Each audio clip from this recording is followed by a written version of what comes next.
ሁለተኛ ጉዳያችን የኮሪደር ልማት ጋር በተያያዘ ነው። የኮሪደር ልማት ከከተማ ኮንሰፕት አንጻር ሲታይ የአርባን ኮሪደር ዴቨሎፕመንት ተብሎ ሲጠራ ምንድነው ኮንሰፕቱ? ከዚሁ ጋር ያያይዘው አዲስ አበባ ላይ የተተገበረበት በሁለት ዙር አሁን ጥሩ ልምድ ጥሩ ትሩፋት አይተንበታል። እንደው ለአዲስ አበባ ላይ የተገበረው ኮሪደር ልማት ከእናንተ ስራ አንጻር አጠቃላይ እንደ አንድ ኢንጂነርም ምንድነው ትሩፋት ይዞ የመጣው? እንዴት ነው የሚገልጹት ይሄንን የኮሪደር ልማት ስራ የሚለውን እንደ መግቢያ እሱን አድርገን ብንጀምር። የኮሪደር ልማት ትሩፋቶችን ከጠቅላይ ሚኒስትራችን ከዶክተር አብይ አህመድ ጀምሮ ክብርት ከንቲባም በተለያየ ሚዲያዎች ላይ እያነሱ የነበረ ነው። ከዛም ውጪ ህብረተሰቡም እየመሰከረ የነበረ ነው። እንደ ባለሙያና እንደ ኮንሰፕት ሳነሰው ይሄ ይዞ የመጣው በጣም ለረጅም ጊዜ ከኛ ኮንሰፕት አንጻር ብቻ እንኳን ብናይ በጣም ለረጅም ጊዜ ምንም አይነት አገልግሎት ሳይሰጡ ተዘግቶ የነበሩ ህንፃዎች ከፈትፈት ብሎ ለህብረተሰቡም አገልግሎት እንዲሰጡ የተደረገበት፣ ለባለቤቱም ጥቅም እንዲያስገኝ የተደረገበት፣ ለመዝናናት ሰው በተለያየ ቦታዎችን የተለያዩ የክልል ከተሞችን ለመሄድ ሲሽቀዳደም የነበረው ሰው በነፃ የሚስተናገድበት የሚዝናናበት እስትንፋሱን የከተማውን እስትንፋስ ራሱ ሰፋ ያደረገበትና በአጠቃላይ ከእይታ ባሻገር የውስጥ እርካታ ሊያመጣ የሚችል ነገር መሆኑንና ይሄ ሲሰራ ደግሞ ያለምንም ህብረተሰቡን ችግር ውስጥ ሳንከት እዛ አካባቢ ላይ ያለው ህብረተሰብ ደግሞ በነፃ እንዲስተናገድ እንዲደረግ የተደረገበት በከተማ ደረጃ ያንን ደግሞ መንግስት ኢኒሼቲቭንም ሪስኩንም ወጪውንም ወስዶ እየሰራ ያለበት መንገድ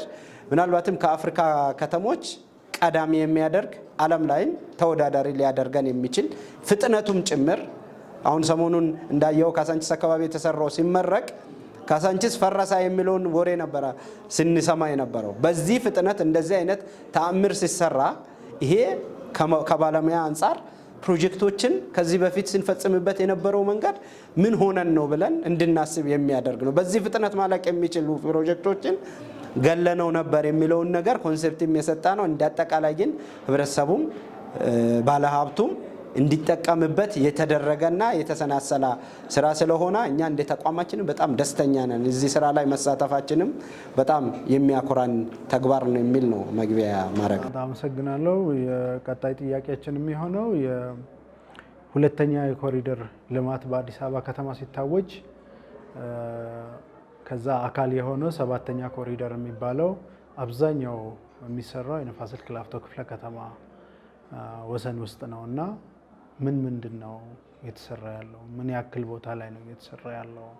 ምን ፊቸሮችን በውስጡ ይዟል የሚለው ነገር ለተመልካቾቻችን መረጃ ቢሰጡልን እስቲ። በጣም ጥሩ። ሰባተኛ ኮሪደር ሁለተኛ ዙር ኮሪደር ላይ የንፋስ ስልክ ላፍቶ ክፍለ ከተማ የሚሳተፍበት ሰባተኛ ኮሪደር የሚባለው ከሳር ቤት አቦ ማዞሪያ፣ ጀርመን አደባባይ፣ ላፍቶ አደባባይ፣ ጀሞ 3 ወይም ሰይድ ያሲን አደባባይ የሚባለውን ሩት የሚይዝ ነው። ግራቀኝ የመንገድ ልማቶች አሉ። እነዛ ልማቶች ውስጥ የተለያዩ የግሪነሪና የፕላዛ ቦታዎች አሉ። በእኛ ክፍለ ከተማ ከመካኒሳ እስከ ጀርመን እስከ ፉሪ አደባባይ ድረስ ያለውን ስንወስድ 9.6 ኪሎ ሜትር ነው። እዛ ውስጥ የሚሰሩ ስራዎች የግሪነሪ ስራዎች አሉ። የመንገድ አካፋይ ላይ ሰፊ ግሪነሪ ስራዎች አሉ።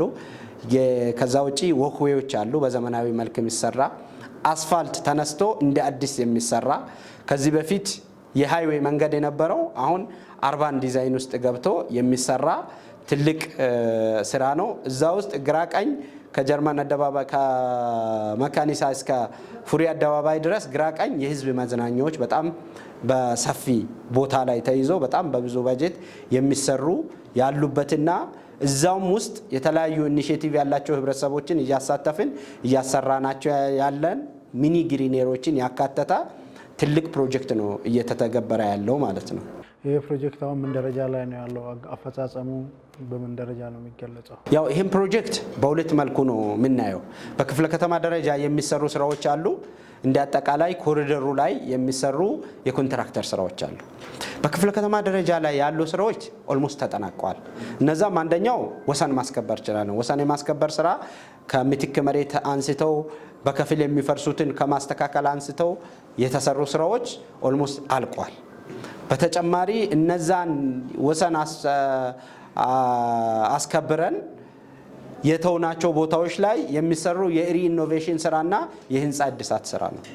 የህንፃ እድሳት ስራን በተመለከተ ሜን የሚባሉትን ረጃጅምና የመንገድ ጠርዝ ላይ የነበሩትን ወደ 112 ህንፃዎችን ነበረ መርጠን የነበረው። እነዚህ 100% አጠናቀናል። ነገር ግን ከዛም ባሻገር አንተም የምታነሳው ጥያቄ ሊኖር ይችላል። ከዛም ባሻገር ብዙ ሄደናል። ሜንሊ እነዛን ስራዎች የክፍለ ከተማን ጨርሰናል። አሁን እየተሰራ ያለው የኮንትራክተር ስራ ነው። የኮንትራክተር ስራ ላይ ሙሉ በሙሉ የክፍለ ከተማ አመራር፣ የከተማ አመራር እየተሳተፈ እየተሰራ ያለበት ሁኔታ ነው ያለው። የኮንትራክተር ስራ የአስፋልት ስራ አለ፣ የመንገድ የወክዌይ ስራ አለ። ወክዌዮችን ከጀርመን አደባባይ እስከ ላፍቶ አደባባይ ባለው ላይ አሁን የካፒንግ ስራዎች ማለትም ፋይናል መንገዱን ለወክዌይ ማንጠፍ የማዘጋጃት ስራዎች እየተሰሩ ያሉበት አለ። የወክዌይ ማንጠፍ ስራዎች ሊጀመር እያኮበኮብን ያለ ነው። ሁለተኛ የአስፋልት ስራም በዛው ደረጃ ሰቤስ ላይ አሉ፣ ከቤዝ ኮርስ ያለፉ አሉ፣ የተለያየ ደረጃ ላይ ያለው አለ። በንቃት በሰፊ ሁኔታ እየተከታተልን እየተሰራን ያለው የህንፃ ሪኖቬሽን ስራዎች ኦልሞስት ተጠናቀዋል። እነዛን የቀሩትንም የመለቃቀም ስራዎችን እየሰራን ያለ ነው። ፕላዛዎችም አፈጻጸማቸው ይለያያል እንጂ ያልተጀመረ የለም።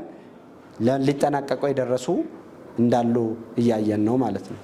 ይሄ የኮሪደር ልማት ስራ ንፋስ ስልክ ላፍቶ ላይ ህብረተሰቡን ያስደሰተ ለአካባቢው የህንፃዎችም በተለየ ቀን ያወጣ ለአካባቢ ባለይዞታዎችም የተለየ ደስታ ይዞ የመጣ ነው። ላንድ ዩዙ ላይ የሚባል ነገር አለ። ምን የተለየ ነገር ማህበረሰቡ እንደዚህ ጥሩ ፊድባክ እንዲኖረው ያደረገው ነገር ምንድን ነው ያለው? በመጀመሪያ ደረጃ አካባቢው ከግራ ወደ ቀኝ ያሉ ሰዎች ለመገናኘት እንኳን መንገድ አካፋዩ የከለከለ ማሳያ የመጀመሪያ ማሳያ የሚሆነው አርሴማ አካባቢ ላይ ኢቭን የሃይማኖት ታቦት ማደሪያ ላይ ታቦት የሚያሸጋግሩ ሰዎች እንኳን ስቃያቸውን ሲያዩ የነበረው በዘንድሮ ዓመት ላይ እልል እያሉ በጣም እያመሰገኑ የተስተናገዱበት ነው። ይሄ በአካል ያየነው ነው። ሁለተኛ ቅድም እንዳነሳው ላንድ ዩዞችን ቀይሯል። ለምሳሌ ኢንዱስትሪ የሚባል አካባቢ አለ። ከማብራት አደባባይ እስከ ጋርሜንት አደባባይ ያለው አካባቢ ላይ ከኢንዱስትሪ ውጪ ሌላ ነገር አይሰሩም ነበረ። ህንፃዎች ግን ተገንብተዋል።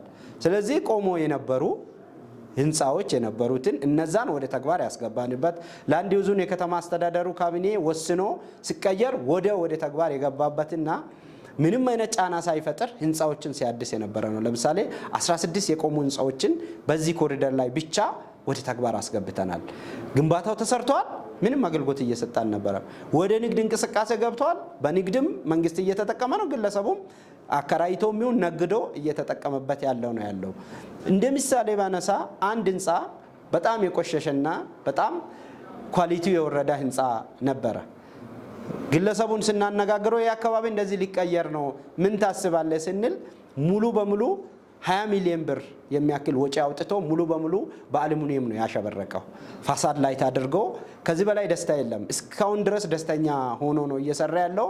ቃን ወጣልን ነው እያሉ ያሉት። ምክንያቱም ከግራ ቀኝ ምንም አይነት የንግድ እንቅስቃሴ ያልነበረበት እንደ ሃይዌይ መኪና እየነዳ ሲታልፍ የነበረውን ቦታ በሰፊ ወክዌዮች ተሰርቶ ግሪኖች ተሰርቶ መዝናኛ ሲሆን ለልጁም ለራሱም በጣም ብዙ ትሩፋቶችን ይዞ የመጣ መሆኑን በመረዳት ሰው በጣም በብዙ ሁኔታ በንቃት እየተሳተፈ ያለበት ነው። በህብረተሰብ ተሳትፎም ከመንግስት ባልተናነሳ ሁኔታ ወጪዎች ወጥቶ እየተሰራ ያለበት ሁኔታ ነው ያለው። ወደ እሱ ስንሄድ ምንድነው ለየት ያለው ንፋስ ስልክ ላፍቶ ይህንን ኢኒሼቲቭ ወስዶ ተጨማሪ በራስ አቅም ለመስራት ያነሳሳው ምንድነው? ሎጂኩ ከዚህ በስተጀርባ ያለው አስተሳሰብ ምንድነው የሚለውን ነገር አንስተን ምን ያክል ቦታ ነው እየተሰራ ያለው? እስካሁን ምን ተሰርቷል? በራስ አቅም የሚለው ሀሳብስ እንዴት ነው የመጣው? ዋናው ኮሪደር ላይ 4 ሩቶችን ከፍለን እንደ ክፍለ ከተማ 4 ሩቶችን ከፍለን የክፍለ ከተማው አስተባባሪ ይዘው ስራዎችን እየመራንበት ነው የነበረው። ይህን ስራ ስንጀምር እንደሚታየው የንፋስ ስልክ መግቢያው ከላይ ስትመጣ መካኒሳ አካባቢ ነው፣ አረቄ ፋብሪካ አካባቢ ወንዝ ነው። መውጫው ደግሞ በዚህ በኩል አቃቂ ወንዝ የሚባል አለ ከአቃቂ ጋር የምንዋሰንበት። ስለዚህ መንግስት የራሱን ኢኒሼቲቭ ይዞ ይሄን ያህል ኪሎ ሜትር እየሰራ ልክ እዚህ ጋር ስትደርስ ትቆማለህ፣ ወደ አጫሉ መንገድ ትዞራለህ እንጂ ዋናው ወደ ታች ያለው መንገድ ላይ እምብዛም ልትሄድ የሚጋብዝ ነገር የለም። ስለዚህ ይህንን ኢኒሼቲቭ የክፍለ ከተማ ዋና ስራ አስፈጻሚዋም ለምን አንሰራም ይህንን ሀሳብ ብሎ አነሱ። ለዚህ መነሻ ሊሆን የሚችል ነገር ምን አለ የሚለውን ጥናት አደረግን። ቦሌ ክፍለ ከተማ ላይ የተሰራው የራስ አቅም ስራ ነበረ። እሱን ሄደን ጎበኘን በፖዚቲቭ ዌይ። ስለዚህ ወደኛ ህብረተሰብ ብናወያይ ይህን ልናመጣ አንችልም ወይ የሚለውን ህብረተሰቡን አወያየን። በጣም በደስታ ተቀበለ። ቦሌ ድረስ ተጨማሪ የተሰሩ ኮሪደር ስራዎች ፒያሳ፣ ቦሌ ሄዶ አያ ይሄ ትሩፋት ወደኛ መምጣት አለበት የሚል እምነት ውስጥ ገባ ማለት ነው። በዛ መሰረት የክፍለ ከተማ ዋና ስራ አስፈጻሚ በሰጡን ዳይሬክሽን እሳቸውም እየመሩ ይህንን ስራ ጀመርን። ይህን ስራ ስንጀምር የ10 ሜትር ሴት ባክ ዋና መንገድ ስለሆነ ግዴታ ነው። ይህን የ10 ሜትር ሴት ባክ ስናስከብር አንድም የክፍለ ከተማ አንድም የወረዳ አመራር በግድ ሄዶ ያፈረሰው ቤት የለም። ህብረተሰቡ በራሱ አንድ ሳምንት ባልሞላ ጊዜ ውስጥ አፍርሶ ዲዛይን ሰተናቸው ዩኒፎርም በሆነ መንገድ ሪኖቬሽኑንም ሰርቶ ፊት ለፊት ያለውን ግሪነሪና ወክዌዎችን ሰርቶ አሁን ያለንበት ደረጃ ላይ እንድንደርስ ሆነዋል ማለት ነው። ስለዚህ ይሄ ለኛም በጣም ሳቲስፋክቶሪ የሆነው ወጥ ሆነዋል። ከዋናው ኮሪደር ጋር አንድ አይነት ሆነዋል። ስለዚህ ይሄንን አንድ አይነት እንዲሆን አድርገናል። ሁለተኛ ደግሞ ሁሉም አካባቢ ያ አሁን የራስ አቅም ኮሪደር የምንሰራበት 4.9 ኪሎ ሜትር ነው። ሁለቱን ሳይድ ስናየው እዛ አካባቢ ላይ በጣም ብዙ ጥግግ ያለው ህብረተሰብ የሚኖርበት አካባቢ ነው። ስለዚህ እዛ አካባቢ ላይም ሰው ከዛ ተነስቶ መዝናኛ የተሰራባቸው አካባቢ መሄድ ሳይሆን እዛው አካባቢ ላይ ምን እድል አለ የሚለውን አጥንተን ከ4 በላይ ፕላዛዎችን ሰርተናል። በህብረተሰቡ ፍላጎትና በህብረተሰቡ አቅም ወክዌይ ተሰርቷል። የመንገድ አካፋይ በሚያምር ሁኔታ ሽንት ቤቶችን ያካተተ ተሰርቷል። ስለዚህ ይህንን በመስራታችን በጣም ደስተኛ ሆኖ ነው ህዝቡም ፊድባክ እየሰጠ ያለው። የእነሱም ተሳትፎ የላቃ ነው ማለት ነው። መነሻችን ይሄ ነው። ማህበረሰቡ በዚህ ደረጃ ይሄንን እንደዚህ እንስራ ሲባል ወስዶ መስራቱ የኮሪደርን ጥቅም የኮሪደርን አስፈላጊነት ማህበረሰቡ ተረድቶታል፣ ተቀብሎታል ብለን መተንተን እንችላለን። ይሄን ጉዳይ በጣም ይሄን ጉዳይ እንድንተነትን የሚያስገድደው አንደኛው ህብረተሰቡ ተሳትፎ ምን ሰራ የሚለው ነው። ህብረተሰቡን አንተ አስገድደት ስትሰራው አንድ ቦታ ላይ ስታክ ያደርጋል፣ ይቆማል። ነገር ግን በራሱ ኢኒሼቲቭ ሲሰራ አይዲያዎችን እያመጣ ብዙ ነገሮችን ይተገብራል። ስለዚህ በዛ ደረጃ በራስ ኃይል በምንሰራው ኮሪደር ላይ ከ1.2 ቢሊዮን ብር በላይ ወጪ አውጥቶ ህብረተሰቡ በራሱ ሰርቷል። ህብረተሰቡ በራሱ ይሄንን የሚያሳየው በጣም ደስተኛ ሆኖ ይሄ ትሩፋት በየቀኑ የኔ ደጃፍ ነው ወይ ብሎ እስከ ማለት ድረስ እዛ አካባቢ ላይ የሚንቀሳቀሱ አመራሮችን አፕሪሺየት እስከ ማድረግ ቢሮ ድረስ እስከ ማምጣት ድረስ ደርሷል። ይሄንን ኢኒሼቲቭ ወስዶ ኮንዶሚኒየሞች አካባቢም ሰፊ የሆነ እንቅስቃሴዎችን አድርጎ የህንፃ ቀለም በተሰጣቸው ስታንዳርድ መሰረት በራሳቸው ፍላጎት የመቀየር ስራ ከጀርባ ያሉትም ጭምር እነዚህን ነገሮች የማጋባት ስራ ጃንክሽኖች ላይ ያሉ ስራዎችን ስታይ እኛ ከመራነው በላይ በራሱ አቅም በራሱ ፍላጎት የሰሩ ነገሮች በደንብ ይሄን ነገር በቃ ህብረተሰቡ ተጠቅሞበታልም ተቀብሏልም ብለህ እንድትወስድ የሚያደርግና ለኛም ሳቲስፋክሽን ነው ብለን የምናስበው ይሄ ነው። ከዚህ ውስጥ በጣም የሚገርመው በማህበረሰቡ የምነሳ እኛም በደንብ ዊትነስ የምናደርገው ሰፈራ አካባቢ ያለው ገጽታ ነው። እዛ አካባቢ ድሮ የነበረው ገጽታ ምን አይነት ነበረ? አሁንስ ያለው ማህበረሰቡ ጋር ያለው ፊድባክ ምንድነው ይመስላል? ሰፈራ አካባቢ እኛ መጀመሪያ ይሄን አካባቢ ስንመርጥ ስጋትም የነበረን እዛ አካባቢ ነው። እንደሚታወቀው በጣም ብዙ የሲሚንቶ መሽጫ ቤቶች የነበሩበት የፈረስ ጋሪ ዋና አስፋልት ላይ መንገድ ዘግቶ ለመኪኖች መሄጃ መንገዶች የሚዘጋበት የነበረ የብዙ የድለላ ስራዎችም የሚሰራበት አካባቢውን በጣም የቆሸሸና ለሚኖረው ማህበረሰብ ገጽታም ለእንግዳም ማራኪ ያልነበረበት አካባቢ ነው። ያን አካባቢ ለመቀየር ያደረግነው ባለቤት የሆኑ ሰዎችን ሳብ አድርገን ያወያየ ነው። ይህን አካባቢ እንደዚህ ልንቀይር አስበናል። ስንቀይር እናንተ ተሳትፎ የጎላ ነው። ስትሳተፉም ተጠቃሚ ነው የምትሆኑት። ይህን አካባቢ በጋራ እንቀይር ብለን ተነጋግረን ገባንበት። ምናልባትም እናንተም በላፍቶ ቅኝትም በተለያዩ ፕሮግራሞችም እዛ አካባቢ ያለውን ገጽታ እያሳያቸው ስለሆነ ህብረተሰቡም ይረዳል ብዬ አስባለሁ። ያላየም ሄዶ ማየት ይችላል። በጣም በሚገርም ሁኔታ ሀሴት የሚፈጥሩ እኛ እዛ ቦታ ላይ ስንሄድ ከክብርት ዋና ስራ አስፈጻሚ ጋርም ስንሄድ ይሄ አካባቢ በዚህ ያክል ጊዜ ሲቀየር በቃ አልሰራንም፣ ሌሎች አካባቢዎች ላይ በደንብ ከሰራን ከዚህ በላይ ልናደርግ እንችላለን፣ የሚፈራ አካባቢ የለም የሚያስብል ነገር ነው የተፈጠረውና ያ አካባቢ አሁን ያለው ገጽታ በጣም ደረጃውን የጠበቀ የዛን ጊዜ የነበሩ አገልግሎቶችን ያቋረጥ ነው የለም። አብዛኛው ፈረስ ጋሪዎችን ወደ ጀርባ ከመውሰድ ውጪ አብዛኞቹ አገልግሎቶች ተመልሶ አገልግሎት እየሰጡ ያሉበት ስጋ ቤቶች የነበሩ በማራና በጥሩ ሁኔታ ስጋ ቤት ሆኖ እየቀጠሉበት በጣም በወጥነት ብዙ ነገሮች የተሰራበት አካባቢ ስለሆነ ያ አካባቢ ለታሪክም በደንብ ቢፎር እና አፍተር የሚል ዶክመንተሪው ላይ ሊሰራበት የሚችል አካባቢ ስለሆነ ፊድባኩም ጥሩ ነው፣ በጣምም ተቀይሯል። ያንተም እይታ ትክክል ነው የሚል ነው። ሌላው መጨረሻ ላይ የምናነሳው በኮሪደሩ በስተጀርባ ጃንክሽኖች ላይ የሚሰራው ስራና ከዚህ ጋር ተያይዞ የሞዴል ብሎክን የመፍጠር የሚሉ ሀሳቦች መጥተዋል እና ይሄ ነገር ሀሳቡ ከምንድን ነው የመጣው? እንደ በራስ ኮሪደር ኮንቲኒቲ ለመፍጠር ውበትን ወጥ ለማድረግ የመጣ ነው ወይስ ምንድን ነው? እዚህ ላይ ሀሳቡ እንዴት ነው የመጣው? እየተሰራ ያለውም ስራ ምንድን ነው? አዎ እሱ ላይ የመጀመሪያ ዙር ኮሪደር ላይ የጃንክሽኖች ስራዎች የተወሰነ የተሞከሩ ነገሮች ነበሩ። ሁለተኛ ዙር ላይ ስንመጣ እነዛን ነገሮች የማሳደግ ስራ ነው የጀመርነው። ከመነሻው ይሄ ሀሳብ አልነበረንም። አትሊስት አንድ ስቴፕ ወደ ኋላም ድረስ እየገባን እንቀባለን እናመሳስላለን የሚል ሀሳብ ነው የነበረው። ነገር ግን ይህንን ሀሳብ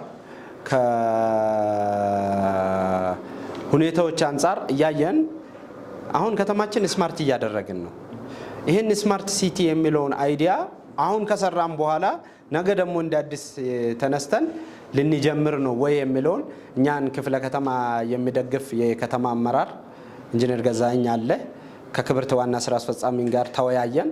ስለዚህ አካባቢያችንን ለምን አትሊስት የካሉን ሞዴሎች የተወሰነውን ፐርሰንት ለምን የከተማን ስታንዳርድ ያሟላ አናደርግም የሚለው ሀሳብ ተነሳ።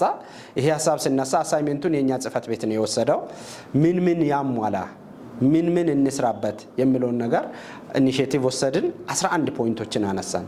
ከነዛ ውስጥ አንደኛው ወጥ የሆነ የህንፃ ስታንዳርድ ያለበት ሞዴል እንፍጠር። ሁለተኛ እዛ አካባቢ ላይ የሚኖሩ ሰዎች የሚዝናኑባቸው የአረጋውያን ማዋያ ቦታዎች፣ የህፃናት መጫወቻ፣ ላይብራሪ፣ የህፃናት ማቆያ ዴይኬር እና የመሳሰሉትን ነገሮች አካተን ለምን እነዛን ብሎኮች ሞዴል አናደርግም? ይሄን ስናደርግ ከኮሪደሩም ጋር ለምን አናያይዝም?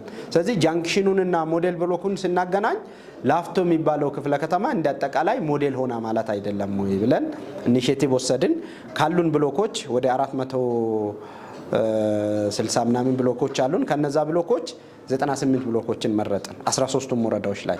ስለዚህ እዛ ብሎኮች ላይ እነዚህ አሁን ያልኳቸውን ነገሮች ያሟላ ስራ እንዲሰራ ነው የጀመርነው።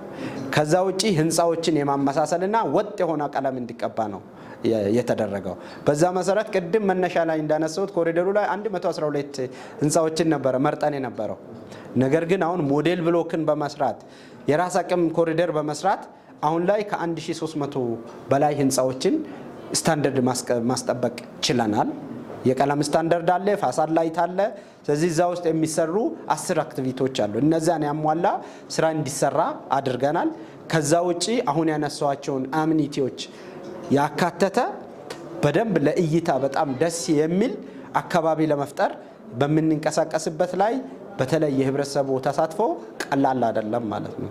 ስለዚህ እዛ ላይ ለህብረተሰቡ ነው የብሎክ አመራሮችን ነው አወያይተን ወደ ስራ ያስገባን። ሪኖቬት የሚደረጉ ቦታዎችን ሪኖቬት እንዲያደርጉ ማለት መጀመሪያም የነበረ ነገር ግን አሁን ባስቀመጥነው ስታንዳርድና ስማርት ሲቲን ሊገልጽ በሚችል መንገድ እንዲያደርጉ፣ ለምሳሌ ሴኩሪቲ ካሜራ እንዲኖሩ አካባቢው ላይ፣ ከዛ ውጪ አካባቢው ላይ ወጥ የሆነ እይታ እንዲኖር፣ የተቆራረጡ ግሪነሪዎች ካሉ መስመር ይዞ ወጥ እንዲሆን፣ እዛ አካባቢ ላይ በፕላን የተሰሩ ቤቶች ናቸው ያሉት። ወጣ ገባ ያሉ በቆርቆሮ በተለያዩ የተሰሩ ቤቶች ካሉ እነዛን እንዲያስተካክሉ ወጥ የሆነ ቀለም ቀብቶ አካባቢውን ገጽታ የእንትና ሰፈር የሚባል ደረጃ እንዲኖር ነው ያደረግነው። በዛ ላይ በጣም በሞዴልነት ሊነሳ የሚችለው እዚህ ለቡ አካባቢ የተሰራው ስራ ነው። ህብረተሰቡ ከ150 ሚሊዮን ብር በላይ አውጥቶ አስፋልት ሰርቷል። አስፋልት ወጥ የሆነ አስፋልት የኮብልስቶን መንገድ የነበረውን ወጥ የሆነ አስፋልት አድርጓል። ውስጥ ለውስጥ የሚሰራው ስራ ላይ ህብረተሰቡ በጣም ደስተኛ ሆኖ እየተሳተፈበት እኛም አይዲያችን ትክክል ነበረ ብለን የምናስብበት አሁን ሌሎች ክፍለ ከተሞች ላይም እየተዛመተ ያለው እንደ ከተማም የኛም ዘርፍ በጣም በርቱ ጥሩ ስራ እየሰራችሁ ነው ተብሎ ፊድባክም እየተሰጠ ያለበት ሁኔታ ነውና እኛም ስናየው በጣም ከፍተኛ ለውጥ እየመጣበት ያለ ነው። በዛ ላይ ህብረተሰቡ ምን አደረገ የሚለው ጥያቄ ቢነሳ ቅድም 1.2 ያልኩት እዚህ በራስ አቅም የምንሰራው ላይ ብቻ ላይ የተመሰረተ ነው። 1.2 ቢሊዮን ያልኩት እንደ አጠቃላይ እስካሁን የተሰራው ስራ ላይ ወደ 2 ቢሊዮን የሚጠጋ ገንዘብ ህብረተሰቡ አዋጥቶ ሰርቷል። ይሄንን በሰነድ በተለያዩ መንገዶች የሰበሰብነው ነው። ምናልባትም አሁን ያልደረስንበት በራሱ የሰራም ሊኖር ይችላልና ይሄ ነገር በጣም አካባቢውን የሚቀይር 2-3 ኮሪደር እያልን አካባቢውን እያፈረስን እንድንጠግን ሳይሆን ያለውን አካባቢ ኮሪደር በማስመሰል እዚህ መንገድ ዋና መንገድ ላይ ያሉትን ነገር መንደራቸው ላይ እንዲያዩ የሚያደርግ ነው ማለት ነው። ከዛ ውጪና ዋነኛው ይሄ ሞዴል ብሎክ ያመጣው የኮንዶሚኒየሞች ገጽታ ነው። ምናልባትም በተለምዶ የአዲስ አበባና የኦሮሚያ ኮንዶሚኒየም የሚባለው ከዚህ ከጽህፈት ቤታችን ከዋና ጽህፈት ቤታችን ጀርባ ያሉ አካባቢዎች ሙሉ በሙሉ አንድ አይነት ስታንዳርድ እንዲይዝ አድርገናል። የቀድሞ ገጽታና የአሁኑን ገጽታ ሲታየው በጣም ከዚህ በፊት የማያቅ ሰው ካለ በጣም ይደነቃል። እንደዚህ ነበር ወይ ይሄን እንዴት እንደዚህ መቀየር ይቻላል የሚለው የውጭውን ገጽታ ነው የሚነግርህ ከቀለም ጋር በተያያዘ ነው። ውስጡንም ግን ብሎክ እንዲመስል እየተሰራ ያለበት ሁኔታ ነው ያለውና በዛ ላይ ኮንዶሚኒየም ያለውን የክፍለ ከተማ ላይ ያሉ ኮንዶሚኒየሞችን ወጥ የሆነ አንድ አይነት ቀለም ከዚህ በፊት የተለመደ አይነት ሳይሆን ከኮሪደሩ ጋር አንድ አይነት የሚሆን ታሪኩንም የሚያድስ አይነት ስራዎችን እየሰራን ያለው ይሄ በጣም አመርቂ ውጤት ያመጣ ነው። እዚህ ላይ በተለይ የተቋማችን ሰራተኞች በደንብ እየተሳተፉ የተለያዩ አመራሮችም እየደገፉ የወረዳ አመራሮች እየለፉ እየተሰራ ያለ ስራ ነውና አመርቂ ውጤትም እየመጣበት ነው የሚለውን ለማንሳት እንደ ማጠቃለያ መልእክት አንድ ላይ ቢያደርጉት ዋናው ኮሪደር አለ፣ በራስ አቅም ኮሪደር አለ፣ ሞዴል ብሎኮች ስራዎች አሉ። እነዚህ አንድ ላይ ተደምሮ ንፋስ ስልክ ላፍቶ ክፍለ ከተማን ከየት ወዴት ይወስዳል የሚለውም አጠቃላይ ሀሳቡንም እዛ ላይ ጨምሮ አጠቃላይ አሁን እየተሰሩ ያሉ ከተማን ሪኢኖቬት የማድረግ ስራ ንፋስ ስልክን ማሳያ ለማድረግ ነው እየሞከርን ያለ ነው። ካሉት ክፍለ ከተሞች ማሳያ ለማድረግ ነው። ማሳያ የሚሆነው ሁለንተናዊ ሲሆን ነው። አንድ አካባቢን ብቻ ወይም አንድ ወጥ የሆነ የመንገድ ዳርቻን ተከትሎ በመሄድ ብቻ ሳይሆን ያንን በማስፋት ነው። ከተማ አስተዳደሩ ይሄን ኢኒሼቲቭ ወስዷል። ይሄን ያክል መንገዶችን አስፋልት እያነሳ እየሰራ ነው። አዳዲስ ወክዌዮችን እየዘረጋ ነው። ትልልቅ የሚባሉ የፕላዛ ስራዎችን እየሰራ ነው። ከዚህ ጀርባ ያለ ነው እኛስ ምን እንስራ፣ ህብረተሰቡ ምን ይስራ የሚለውን ተነስተን የሰራ ነው መንገድ ምናልባትም ለከተማ ምሳሌ ሊሆን የሚችል ነው። በጣም ሆነናል ብለን የምንኩራራበት ሳይሆን ጅምሩን ስናየው በጣም ሳቲስፋይ የሚያደርግ ጥራትን መሰረት ያደረገ ነው። ስለዚህ ይሄ ነገር እንደ ክፍለ ከተማ ህብረተሰቡም እየሰጠን ያለው ፊድባክ ቀን ወጣልን ነው እያለ ያለው። ሰው ቢመቸውም ባይመቸውም የሚኖርበት የተወለደበት አካባቢ ላይ ዝም ብሎ ይኖራል። ነገር ግን እንደዚህ አይነት ነገሮች ሲቀየሩ ሲመጡ የአስተሳሰብ ለውጥም እያመጣ ያለበት ሁኔታ ነው ያለው። አሁን ያለው እየመራ ያለውንም የመንግስትን አስተሳሰብ መሬት ላይ ሲወርድ የሚናገሩትን እየኖሩ ነው የሚለውን ነገር ተቀባይነት ያገኛ ነው የሚል እይታ ነው ያለኝ እኔ። ምክንያቱም የሚሳተፉን አካላት ሲታየው ለምሳሌ የተቋማችን ሰራተኞች የመንግስት ተቀጣሪ ናቸው። 8 ሰዓት መስራት ነው የሚጠበቅባቸው።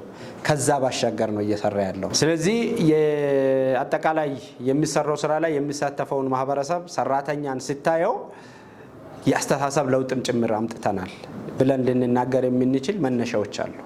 ሁለተኛ የአካባቢውን ገጽታ ከላይ ወደ ታች ስትመለከተው በተለያዩ ድሮኖች የተቀረጹ ምስሎችን ስታየው ኦኬ ተጨባጭ ለውጦች እየመጡ ነው ማለት ነው። ተግተን እንስራ የሚለውን ነገር እንደ ከተማ እንደዚህ ከሰራን ምናልባትም 1 ዓመት ባልሞላ ጊዜ ውስጥ ከተማውን ማዘመን እንችላለን የሚል መልእክት ያስተላለፈ ነው። የተበላሹ ቱቦዎች ሰው ህብረተሰቡ በራሱ እየቀየረ ያለበት ሽታ የነበራቸውን አካባቢዎች ለመቀየር ነው። ይሄ አስተሳሰብ ለውጥ ነውና ላፍቶን ከህንፃ ውበትና ከህንፃ ወጥነት ውጪ ህብረተሰቡ ላይም ከፍተኛ የሆነ የከተሜነት የዘመናዊነት ለውጥ እያመጣ ያለው ስራ ስለሆነ እኛም የምንሰራውም ሰዎች እንደ ክፍለ ከተማ አጠቃላይ አመራሩን በጣም ደስተኛ ሆነን በምንገመግባቸውም ጊዜ ላይ በጣም ኢንተርናላይዝ አድርገን በደንብ እየተወቃቀስን ነው የምንገመግመው።